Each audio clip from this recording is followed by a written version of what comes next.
ਸਤਨਾਮ ਸ਼੍ਰੀ ਵਾਹਿਗੁਰੂ ਸਾਹਿਬ JIO.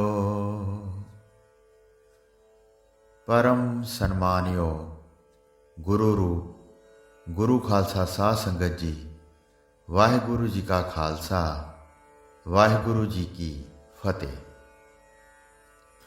सन 1597 ਵਿੱਚ ਧੰਨ ਧੰਨ ਬਾਬਾ ਸ਼੍ਰੀ ਚੰਦ ਜੀ ਮਹਾਰਾਜ ਪਿਸ਼ਾਵਰ ਤੋਂ ਹੁੰਦੇ ਹੋਏ ਕੰਧਾਰ ਪੁੱਜੇ। ਉੱਥੇ ਕਾਮਰਾਨ ਦੇ ਪੀਰ ਸ਼ਾਹ ਵਲੀ ਨਾਲ ਬਾਬਾ ਜੀ ਦਾ ਮਿਲਾਪ ਹੋਇਆ। ਜਿੱਥੇ ਬਾਬਾ ਜੀ ਧੂਣਾ ਲਾ ਕੇ ਬੈਠੇ ਸਨ, ਉਸ ਜਗ੍ਹਾ ਤੇ ਬਾਬਾ ਜੀ ਦੀ ਸਾਰੇ ਜਸ ਕੀਰਤੀ ਹੋ ਰਹੀ ਸੀ। ਮੁਸਲਮਾਨ ਵੀ ਬਾਬਾ ਜੀ ਦੀ ਸ਼ਰਨ ਵਿੱਚ ਬੈਠ ਕੇ ਬਾਬਾ ਜੀ ਦਾ ਜਸ ਗਾ ਰਹੇ ਸਨ। ਉਹਨਾਂ ਨੂੰ ਇਉਂ ਪ੍ਰਤੀਤ ਹੋ ਰਿਹਾ ਸੀ ਕਿ ਜਿਵੇਂ ਆਪ ਖੁਦਾਵੰਦ ਧਰਤੀ ਤੇ ਆ ਕੇ ਬੈਠ ਗਿਆ ਹੋਵੇ। ਜਦੋਂ ਇਹ ਸਾਰਾ ਕੁਝ ਪੀਰ ਸ਼ਾਹ ਵਲੀ ਨੇ ਦੇਖਿਆ ਤਾਂ ਉਹ ਸੜ ਬਲ ਕੇ ਲੂਸ ਹੀ ਗਿਆ ਕਿ ਇਹ ਮੁਸਲਮਾਨ ਹਿੰਦੂ ਫਕੀਰ ਦੇ ਕੋਲ ਕਿਉਂ ਬੈਠੇ ਹਨ। ਪਰ ਮੈਂ ਵੀ ਵੇਖਾਂਗਾ ਕਿ ਇਹ ਹਿੰਦੂ ਫਕੀਰ ਕਿੰਨੇ ਕੁ ਪਾਣੀ ਵਿੱਚ ਹੈ, ਕਿੰਨੀ ਕੁ ਹਸਤੀ ਦਾ ਇਹ ਮਾਲਕ ਹੈ। ਇਹੋ ਜਿਹੀਆਂ ਵਿਚਾਰਾਂ ਕਰਕੇ ਉਹ ਬਾਬਾ ਜੀ ਦੇ ਕੋਲ ਆ ਕੇ ਬੈਠ ਗਿਆ ਕਿ ਕੁਝ ਮੈਂ ਵੀ ਇਹਨਾਂ ਦੇ ਨਾਲ ਚਰਚਾ ਜ਼ਰੂਰ ਕਰਾਂਗਾ ਤੇ ਚਰਚਾ ਕਰਕੇ ਇਹਨਾਂ ਨੂੰ ਨਿਰਉੱਤਰ ਕਰਾਂਗਾ। ਬਾਬਾ ਜੀ ਆਪਣੇ ਪ੍ਰਭੂ ਨਾਲ ਲਿਵਲੀਨ ਸਨ। ਜਦੋਂ ਉਹਨਾਂ ਨੇ ਆਪਣੇ ਨੂਰੀ ਨੇਤਰ ਖੋਲ੍ਹੇ ਤਾਂ ਸਭਨਾਂ ਤੇ ਮਿਹਰ ਭਰੀ ਨਜ਼ਰ ਪਈ। ਸਭ ਦੇ ਤਪਦੇ ਹਿਰਦੇ ਸੀਤਲ ਹੋ ਗਏ। ਪਰ ਪੀਰ ਸ਼ਾਹ ਵਲੀ ਨੇ ਕਿੱਥੋਂ ਸ਼ੀਤਲ ਹੋਣਾ ਸੀ, ਜੋ ਈਰਖਾ ਦੀ ਅੱਗ ਵਿੱਚ ਸੜ ਰਿਹਾ ਸੀ। ਉਹ ਬੜੇ ਭਾਰੀ ਗਰੂਰ ਵਿੱਚ ਬੈਠਾ ਹੋਇਆ ਸੀ। ਕਾਫੀ ਦੇਰ ਬਾਅਦ ਸੋਚ ਵਿਚਾਰ ਕੇ ਉਸਨੇ ਇੱਕ ਅਣਘੜਤ ਸਵਾਲ ਜਿਹਾ ਕਰ ਦਿੱਤਾ ਕਿ ਤੁਸੀਂ ਹਿੰਦੂ ਫਕੀਰ ਹੋ, ਹਿੰਦੁਸਤਾਨ ਪੰਜਾਬ ਦੇ ਵਾਸੀ ਹੋ, ਇਹ ਧਰਤੀ ਮੁਸਲਮਾਨੀ ਦਾ ਦਾਇਰਾ ਹੈ, ਇੱਥੇ ਕਿਉਂ ਆਏ ਹੋ? ਬਾਬਾ ਸ਼੍ਰੀ ਚੰਦ ਜੀ ਨੇ ਆਖਿਆ ਕਿ ਧਰਤੀ ਨਾ ਹਿੰਦੂ ਹੈ ਨਾ ਮੁਸਲਮਾਨੀ ਹੈ, ਇਹ ਭਾਰਤ ਮਾਤਾ ਹੈ। ਆਪਾਂ ਸਾਰੇ ਇਸ ਦੀ ਅੰਸ਼ ਹਾਂ ਤੇ ਇਹ ਸਭ ਦੀ ਪ੍ਰਤਪਾਲਣਾ ਕਰਨ ਵਾਲੀ ਹੈ, ਜੋ ਸਭ ਨੂੰ ਰਿਜ਼ਕ ਰੋਜ਼ੀ ਆਪਣੇ ਵਿੱਚੋਂ ਦੇ ਰਹੀ ਹੈ, ਕਿਸੇ ਨਾਲ ਵਿਤਕਰਾ ਨਹੀਂ ਰੱਖਦੀ ਤੇ ਅੰਤ ਵਿੱਚ ਵੀ ਸਭ ਨੂੰ ਆਪਣੀ ਬੁੱਕਲ ਵਿੱਚ ਲੈ ਬੈਠਦੀ ਹੈ। ਸਭ ਦੀ ਇਹ ਇੱਕ ਮਾਤਾ ਹੈ। ਇਹ ਜੀਵ ਇਸ ਤੇ ਇੱਕ ਮੁਸਾਫਰੀ ਵਿੱਚ ਆਇਆ ਹੋਇਆ ਹੈ। ਜਦੋਂ ਮੁਸਾਫਰੀ ਆਯੂ ਦਾ ਵਕਤ ਸਮਾਪਤ ਹੁੰਦਾ ਹੈ ਤਾਂ ਤੁਰ ਜਾਂਦਾ ਹੈ। ਇਹ ਇਸ ਦਾ ਕੋਈ ਪੱਕਾ ਦੇਸ਼ ਨਹੀਂ ਹੈ, ਇਸ ਦਾ ਕੋਈ ਹੋਰ ਦੇਸ਼ ਹੈ ਜਿਸ ਨੂੰ ਇਹ ਭੁੱਲ ਬੈਠਾ ਹੈ। ਜਿੱਥੋਂ ਆਇਆ ਹੈ ਉੱਥੇ ਹੀ ਇਸ ਨੇ ਜਾਣਾ ਹੈ। ਜਦੋਂ ਉਸ ਦਾ ਵਕਤ ਆ ਜਾਂਦਾ ਹੈ ਤਾਂ ਤੁਰ ਜਾਂਦਾ ਹੈ। ਬਸ ਇਸ ਦੀ ਭੁੱਲ ਨੇ ਹੀ ਇਸ ਨੂੰ ਇੱਥੇ ਸੁੱਟ ਛੱਡਿਆ ਹੈ ਅਤੇ ਇੱਥੇ ਆਣ ਕੇ ਮੋਹ ਮਮਤਾ ਦੇ ਜਾਲ ਵਿੱਚ ਫਸ ਗਿਆ ਹੈ। ਆਹ ਮੇਰਾ ਦੇਸ਼ ਹੈ, ਆਹ ਮੇਰਾ ਸ਼ਹਿਰ ਹੈ, ਆਹ ਮੇਰਾ ਪਿੰਡ ਹੈ, ਆਹ ਮੇਰਾ ਘਰ ਹੈ, ਆਹ ਮੇਰਾ ਪੁੱਤਰ ਧੀ ਮਾਂ ਪਿਓ ਪਰਿਵਾਰ ਹੈ। ਇਹ ਸਭ ਮੋਹ ਮਾਇਆ ਦਾ ਜਾਲ ਹੈ। ਇੱਥੇ ਇਸ ਦਾ ਕੁਝ ਵੀ ਨਹੀਂ ਹੈ। ਇਸ ਦਾ ਤਾਂ ਆਪਣਾ ਆਪ ਵੀ ਨਹੀਂ ਹੈ।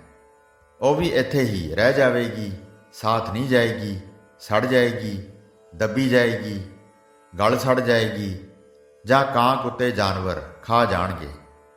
ਇਸ ਦਾ ਅੰਤ ਇਹ ਹੀ ਹਾਲ ਹੋਏਗਾ ਤੇ ਹੋ ਰਿਹਾ ਹੈ ਤੇ ਹੁੰਦਾ ਜਾਵੇਗਾ। ਸੋ ਹੇ ਸ਼ਾਹ ਵਲੀ ਪੀਰ ਜੀ, ਮੈਂ ਸਰਬ ਸਾਂਝੇ ਸ਼੍ਰੀ ਗੁਰੂ ਨਾਨਕ ਦੇਵ ਜੀ ਦਾ ਪੁੱਤਰ ਹਾਂ, ਜਿਨ੍ਹਾਂ ਨੇ ਚਾਰੇ ਵਰਨਾਂ ਨੂੰ ਸਾਂਝਾ ਉਪਦੇਸ਼ ਦੇ ਕੇ ਭਰਮਾਂ ਮਜ਼੍ਹਬਾਂ ਦੀ ਈਰਖਾ ਦਾ ਨਾਸ ਕਰਕੇ ਸੱਚੇ ਪ੍ਰਭੂ ਖੁਦਾ ਦਾ ਰਸਤਾ ਦੱਸਿਆ ਹੈ। ਉਹੀ ਉਪਦੇਸ਼ ਸਾਡਾ ਹੈ, ਸਭ ਨੂੰ ਸਾਂਝਾ ਹੈ, ਕੋਈ ਵੀ ਵਿਤਕਰਾ ਨਹੀਂ ਹੈ। ਹਰ ਸੂਰਤ ਵਿੱਚ ਇੱਕੋ ਹੀ ਪ੍ਰਭੂ ਖੁਦਾ ਦਾ ਨੂਰ ਹੈ। ਸਭ ਸੂਰਤਾਂ ਉਸੇ ਦੀਆਂ ਹਨ, ਤਾਂ ਫਿਰ ਵਿਤਕਰਾ ਕਿਹੜੀ ਗੱਲ ਦਾ ਹੋਇਆ? ਇਸ ਤਰ੍ਹਾਂ ਬਾਬਾ ਜੀ ਦੇ ਬਚਨ ਸੁਣ ਕੇ ਪੀਰ ਜੀ ਪਾਣੀ ਤੋਂ ਵੀ ਪਤਲੇ ਅਤੇ ਕੱਖਾਂ ਤੋਂ ਵੀ ਹੌਲੇ ਹੋ ਗਏ। ਦੂਸਰੀ ਗੱਲ ਹੀ ਨਾ ਕਰ ਸਕੇ। ਫਿਰ ਬਾਬਾ ਸ਼੍ਰੀ ਚੰਦ ਜੀ ਨੂੰ ਹੀ ਖੁਦਾ ਦਾ ਨੂਰ ਵੇਖ ਕੇ ਸਜਦਾ ਕੀਤਾ ਤੇ ਬਾਬਾ ਜੀ ਦਾ ਮੁਰੀਦ ਹੋ ਗਿਆ। ਫਿਰ ਬਾਬਾ ਜੀ ਤੋਂ ਆਗਿਆ ਲੈ ਕੇ ਰਵਾਨਾ ਹੋ ਗਿਆ। ਉਸ ਦਿਨ ਤੋਂ ਬਾਅਦ ਜੋ ਹਿੰਦੂ ਧਰਮ ਤੇ ਪਾਬੰਦੀਆਂ ਲੱਗੀਆਂ ਹੋਈਆਂ ਸਨ, ਸਭ ਚੁੱਕੀਆਂ ਗਈਆਂ ਮੰਦਰਾਂ ਵਿੱਚ ਆਰਤੀ ਪੂਜਾ ਸ਼ੁਰੂ ਹੋ ਗਈ ਤੇ ਕੋਈ ਵੀ ਅੜਚਨ ਨਾ ਰਹੀ। ਸੰਖ ਕੜਿਆਲ ਟੱਲ ਟੱਲੀਆਂ ਦੀ ਆਵਾਜ਼ ਗੂੰਜ ਉੱਠੀ। ਹਿੰਦੂਆਂ ਦੇ ਬੁਝੇ ਦਿਲ ਫੇਰ ਉਜਾਗਰ ਹੋ ਗਏ। ਬਾਬਾ ਜੀ ਦਾ ਜਸ ਸਾਰੇ ਛਾ ਗਿਆ ਤੇ ਇਹੀ ਹੀ ਆਵਾਜ਼ ਗੂੰਜ ਉੱਠੀ ਕਿ ਧੰਨ ਜਗਤ ਗੁਰੂ ਗੁਰੂ ਨਾਨਕ ਦੇ ਦੁਲਾਰੇ, ਜਿਨ੍ਹਾਂ ਨੇ ਸਾਨੂੰ ਨਿਮਾਣਿਆਂ ਨੂੰ ਮੁੜ ਕੇ ਸੁਰਜੀਤ ਕੀਤਾ ਹੈ। ਧੰਨ ਧੰਨ ਬਾਬਾ ਸ਼੍ਰੀ ਚੰਦ ਜੀ, ਧੰਨ ਧੰਨ ਬਾਬਾ ਸ਼੍ਰੀ ਚੰਦ ਜੀ ਦੀ ਆਵਾਜ਼ ਸਾਰਿਆਂ ਦੇ ਹਿਰਦੇ ਵਿੱਚੋਂ ਆ ਰਹੀ ਸੀ। ਅਤੇ ਜਿੱਥੇ ਬਾਬਾ ਸ਼੍ਰੀ ਚੰਦ ਜੀ ਨੇ ਬੈਠ ਕੇ ਪੀਰ ਸ਼ਾਹ ਵਲੀ ਨੂੰ ਇਹ ਉਪਦੇਸ਼ ਕੀਤਾ ਸੀ, ਉੱਥੇ ਬਾਬਾ ਜੀ ਦੀ ਯਾਦ ਵਿੱਚ ਇੱਕ ਧਰਮਸ਼ਾਲਾ ਬਾਬਾ ਜੀ ਦੇ ਨਾਂ 'ਤੇ ਪ੍ਰਸਿੱਧ ਹੈ। ਜਦ ਬਾਬਾ ਸ਼੍ਰੀ ਚੰਦ ਜੀ ਮਹਾਰਾਜ ਪੇਸ਼ਾਵਰ ਪਹੁੰਚੇ ਤਾਂ ਉੱਥੇ ਜਾ ਕੇ ਉਹਨਾਂ ਨੇ ਧਰਮ ਦਾ ਉਪਦੇਸ਼ ਕਰਕੇ ਸੱਚ ਧਰਮ ਦਾ ਰਸਤਾ ਦੱਸਿਆ, ਦੁਖੀ ਜੀਵਾਂ ਦਾ ਉਧਾਰ ਕੀਤਾ ਤੇ ਮੁਕਤੀ ਦਾਤਾ ਬਣੇ ਅਤੇ ਸਭ ਦੀਆਂ ਮੰਗਾਂ ਵੀ ਪੂਰੀਆਂ ਕੀਤੀਆਂ।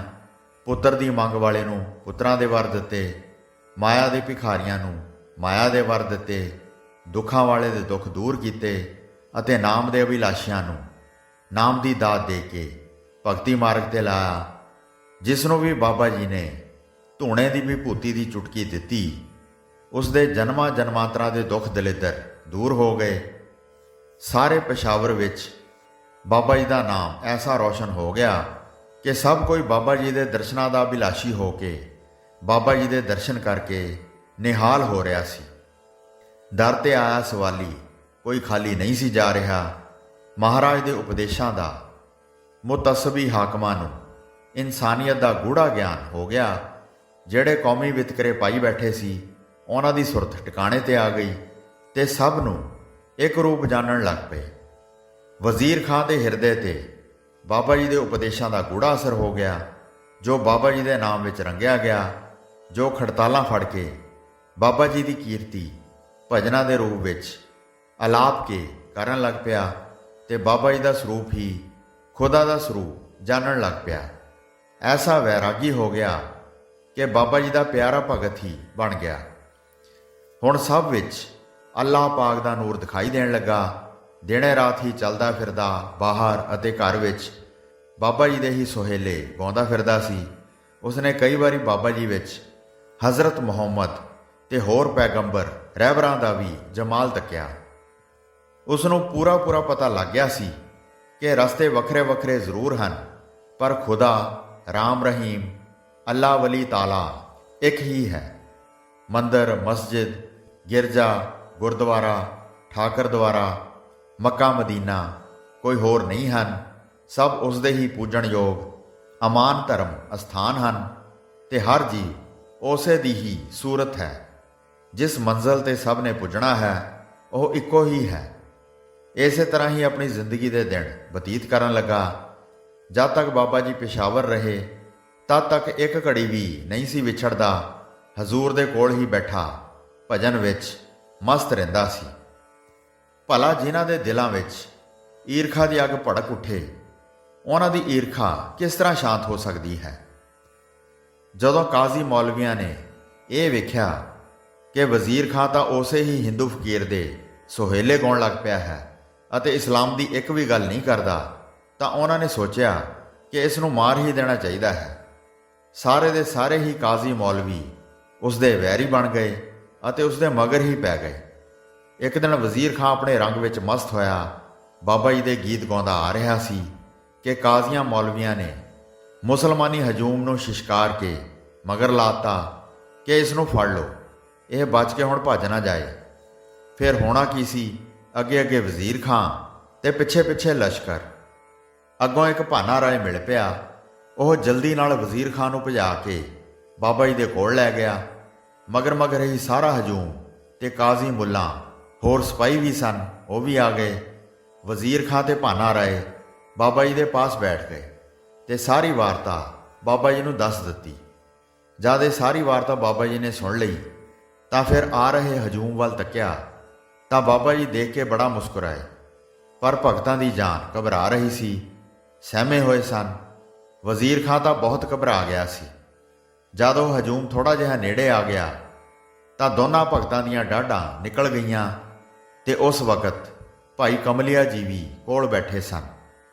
ਇਹਨਾਂ ਨੇ ਵੀ ਹੌਸਲਾ ਦਿੱਤਾ ਕਿ ਬਾਬਾ ਜੀ ਦੇ ਪਾਸ ਤੁਹਾਡਾ ਵਾਲ ਵੀ ਵਿੰਗਾ ਨਹੀਂ ਹੋ ਸਕਦਾ, ਡਰੋ ਨਾ, ਘਬਰਾਓ ਨਾ। ਉਹ ਜਦ ਬਿਲਕੁਲ ਹੀ ਨਜ਼ਦੀਕ ਆ ਗਏ ਕਿ ਹੁਣ ਇਹਨਾਂ ਨੂੰ ਅਸੀਂ ਫੜ ਹੀ ਲਵਾਂਗੇ, ਛੱਡਾਂਗੇ ਨਹੀਂ, ਤਾਂ ਬਾਬਾ ਜੀ ਦੇ ਮੁਖ ਤੋਂ ਨਿਕਲ ਗਿਆ ਕਿ ਥਿਰੋ।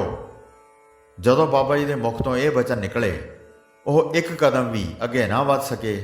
ਉਹਨਾਂ ਦੇ ਪੈਰ ਉੱਥੇ ਹੀ ਗੱਡੇ ਗਏ ਤੇ ਪੱਥਰ ਦੇ ਬੁੱਤ ਬਣ ਗਏ। ਬਸ ਐਵੇਂ ਹੋ ਗਏ ਕਿ ਜਿਵੇਂ ਮੀਲ ਗੱਡੇ ਹੋਣ, ਨਾ ਹਿੱਲ ਸਕਣ ਅਤੇ ਨਾ ਹੀ ਬੋਲ ਸਕਣ, ਡਰਾਉਂਦਿਆਂ ਦੀ ਸ਼ਕਲ ਬਣ ਬੈਠੇ। ਜਿਨ੍ਹਾਂ ਦੇ ਹੱਥ ਤਾਂ ਸਨ, ਤਾਹਾਂ ਦੇ ਤਾਹਾਂ ਹੀ ਰਹਿ ਗਏ। ਜਿਨ੍ਹਾਂ ਦੇ ਮੂੰਹ ਖੁੱਲ੍ਹੇ ਸਨ, ਖੁੱਲ੍ਹੇ ਹੀ ਰਹਿ ਗਏ। ਬਸ ਇਹ ਦ੍ਰਿਸ਼ ਦੇਖ ਕੇ ਵਜ਼ੀਰ ਖਾਂ ਦੇ ਵਿੱਚ ਵੀ ਜਾਣ ਲਓ ਕਿ ਇੱਕ ਨਵੀਂ ਜਾਨ ਪੈ ਗਈ। ਭਾਨਾ ਰਾਏ ਨੂੰ ਤਾਂ ਬਾਬਾ ਜੀ ਦੀ ਸ਼ਕਤੀ ਦਾ ਪਹਿਲਾਂ ਹੀ ਪਤਾ ਸੀ ਕਿ ਬਾਬਾ ਜੀ ਸ਼ਕਤੀਆਂ ਦੇ ਸਮੁੰਦਰ ਹਨ। ਹੁਣ ਜਿਹੜੇ ਅਜੇ ਬਹੁਤੇ ਦੂਰ ਖੜੇ ਵੇਖ ਰਹੇ ਸਨ, ਉਹਨਾਂ ਦਾ ਵੀ ਅੱਗੇ ਆਉਣ ਦਾ ਹੌਸਲਾ ਨਹੀਂ ਸੀ ਪੈ ਰਿਹਾ। ਉੱਥੋਂ ਦੂਰੋਂ ਹੀ ਹੱਥ ਜੋੜੀ ਜਾ ਰਹੇ ਸਨ ਤੇ ਆਪਣੇ ਨੱਕ ਨਾਲ ਲਕੀਰਾਂ ਕੱਢੀ ਜਾ ਰਹੇ ਸਨ, ਜਿਨ੍ਹਾਂ ਨੂੰ ਕਮਲੀਆ ਜੀ ਵੇਖ ਰਹੇ ਸਨ। ਫਿਰ ਭਾਈ ਕਮਲੀਆ ਜੀ ਨੇ ਬਾਬਾ ਜੀ ਨੂੰ ਕਿਹਾ ਕਿ ਵੇਖੋ ਬਾਬਾ ਜੀ, ਉਹ ਦੂਰੋਂ ਹੀ ਹੱਥ ਜੋੜੀ ਜਾਂਦੇ ਹਨ ਅਤੇ ਨੱਕ ਨਾਲ ਲਕੀਰਾਂ ਕੱਢੀ ਜਾ ਰਹੇ ਹਨ। ਬਾਬਾ ਜੀ ਨੇ ਆਖਿਆ ਕਿ ਉਹ ਆ ਸਕਦੇ ਹਨ, ਉਹਨਾਂ ਨੂੰ ਬੁਲਾ ਲਓ। ਤਾਂ ਭਾਈ ਕਮਲੀਆ ਜੀ ਨੇ ਹੱਥ ਦਾ ਇਸ਼ਾਰਾ ਕਰਕੇ ਆਖਿਆ ਕਿ ਅੱਗੇ ਆ ਜਾਓ। ਫਿਰ ਭਾਨਾ ਰਾਏ ਨੇ ਅੱਗੇ ਹੋ ਕੇ ਆਖਿਆ ਕਿ ਮਹਾਰਾਜ ਜੀ ਅੱਗੇ ਪ੍ਰਣ ਕਰੋ ਕਿ ਅਸੀਂ ਹਿੰਦੂ ਜਨਤਾ ਨੂੰ ਤੰਗ ਨਹੀਂ ਕਰਾਂਗੇ ਅਤੇ ਨਾ ਹੀ ਅਸੀਂ ਭਜਨ ਬੰਦਗੀ ਤੇ ਕੋਈ ਇਤਰਾਜ਼ ਹੀ ਕਰਾਂਗੇ, ਸਾਨੂੰ ਇੱਕ ਵਾਰੀ ਬਖਸ਼ ਲਓ। ਫਿਰ ਬਾਬਾ ਜੀ ਦੇ ਇਸ਼ਾਰੇ ਮੁਤਾਬਕ ਭਾਨਾ ਰਾਏ ਨੇ ਆਖਿਆ ਕਿ ਤੁਸੀਂ ਵਜ਼ੀਰ ਖਾਂ ਤੋਂ ਮਾਫੀ ਮੰਗ ਲਓ। ਫਿਰ ਬਾਬਾ ਜੀ ਤੁਹਾਨੂੰ ਬਖਸ਼ ਲੈਣਗੇ, ਕਿਉਂਕਿ ਆਪਣੇ ਭਗਤਾਂ ਦਾ ਪ੍ਰਭੂ ਮਾਣ ਰੱਖਦਾ ਹੈ, ਭਗਤਾਂ ਦਾ ਹੌਸਲਾ ਬੁਲੰਦ ਰੱਖਦਾ ਹੈ, ਸ਼ਾਨ ਵਿੱਚ ਫਰਕ ਨਹੀਂ ਆਉਣ ਦਿੰਦਾ, ਹਰ ਮੁਸੀਬਤ ਤੋਂ ਰੱਖਿਆ ਕਰਦਾ ਹੈ, ਅੰਗ ਸੰਗ ਹੋ ਕੇ ਸਹਾਇਤਾ ਕਰਦਾ ਹੈ। ਫਿਰ ਸਾਰਿਆਂ ਨੇ ਆ ਕੇ ਬਾਬਾ ਜੀ ਨੂੰ ਸਲਾਮਾਂ ਕੀਤੀਆਂ ਤੇ ਵਜ਼ੀਰ ਖਾਂ ਤੋਂ ਮਾਫੀਆਂ ਮੰਗੀਆਂ। ਉਹ ਹੀ ਕਾਜ਼ੀ ਮੌਲਵੀ ਹੱਥ ਜੋੜ ਕੇ ਤੌਬਾ ਕਰਨ ਲੱਗੇ ਕਿ ਅੱਗੇ ਤੋਂ ਨਹੀਂ ਕਰਾਂਗੇ, ਬਖਸ਼ ਲਓ। ਫਿਰ ਬਾਬਾ ਜੀ ਮੇਹਰਾਂ ਦੇ ਘਰ ਵਿੱਚ ਆ ਗਏ। ਜਦ ਵਜ਼ੀਰ ਖਾਂ ਨੇ ਬਾਬਾ ਜੀ ਦੇ ਅੱਗੇ ਬੇਨਤੀ ਕੀਤੀ ਕਿ ਹੁਣ ਇਹਨਾਂ ਨੂੰ ਠੀਕ ਠਾਕ ਕਰ ਦਿਓ ਤਾਂ ਕਿ ਇਹ ਵੀ ਆਪਣੇ ਘਰਾਂ ਨੂੰ ਚਲੇ ਜਾਣ, ਤਾਂ ਬਾਬਾ ਜੀ ਨੇ ਵਜ਼ੀਰ ਖਾਂ ਦੀ ਅਰਜ਼ ਮੰਨ ਕੇ ਮਿਹਰਾਂ ਦੀ ਨਜ਼ਰ ਪਾਈ। ਜਿਹੜੇ ਉਹ ਬੁੱਤ ਬਣੇ ਸਨ, ਸਾਰੇ ਦੇ ਸਾਰੇ ਠੀਕ ਹੋ ਗਏ। ਠੀਕ ਹੁੰਦਿਆਂ ਸਾਰ ਹੀ ਉਹ ਸਾਰੇ ਬਾਬਾ ਜੀ ਨੂੰ ਸਜਦੇ ਕਰਨ ਲੱਗੇ ਤੇ ਆਪਣੀਆਂ ਗਲਤੀਆਂ ਦੀ ਮਾਫੀ ਮੰਗੀ। ਬਾਬਾ ਜੀ ਨੇ ਆਖਿਆ ਕਿ ਜਾਓ, ਅੱਗੇ ਤੋਂ ਕੋਈ ਗਲਤੀ ਨਾ ਕਰਨਾ। ਬਾਬਾ ਜੀ ਤੋਂ ਆਗਿਆ ਪਾ ਕੇ ਸਾਰੇ ਆਪਣੇ ਆਪਣੇ ਘਰਾਂ ਨੂੰ ਚਲੇ ਗਏ। ਇਸ ਘਟਨਾ ਦੀ ਬਾਦਸ਼ਾਹ ਨੇ ਵੀ ਆਣ ਕੇ ਮਾਫੀ ਮੰਗੀ ਤੇ ਆਸ਼ੀਰਵਾਦ ਪ੍ਰਾਪਤ ਕੀਤੀ। ਸੋ ਸਾਧ ਸੰਗਤ ਜੀ, ਫਿਰ ਇਸ ਥਾਂ ਤੋਂ ਬਾਬਾ ਸ਼੍ਰੀ ਚੰਦ ਜੀ ਮਹਾਰਾਜ ਅਲੋਪ ਹੋ ਗਏ ਤੇ ਅਲੋਪ ਹੋ ਕੇ ਬਿਹਾਰ ਗਿਆ ਤੀਰਥ ਤੇ ਪੁੱਜ ਗਏ। ਹੋਈਆਂ ਭੁੱਲਾਂ ਚੁੱਕਾਂ ਦੀ ਖਿਮਾ ਬਖਸ਼ਣੀ ਜੀ। ਦਾਸ ਨੂੰ ਆਗਿਆ ਦਿਓ। ਵਾਹਿਗੁਰੂ ਜੀ ਕਾ ਖਾਲਸਾ, ਵਾਹਿਗੁਰੂ ਜੀ ਕੀ ਫਤਿਹ।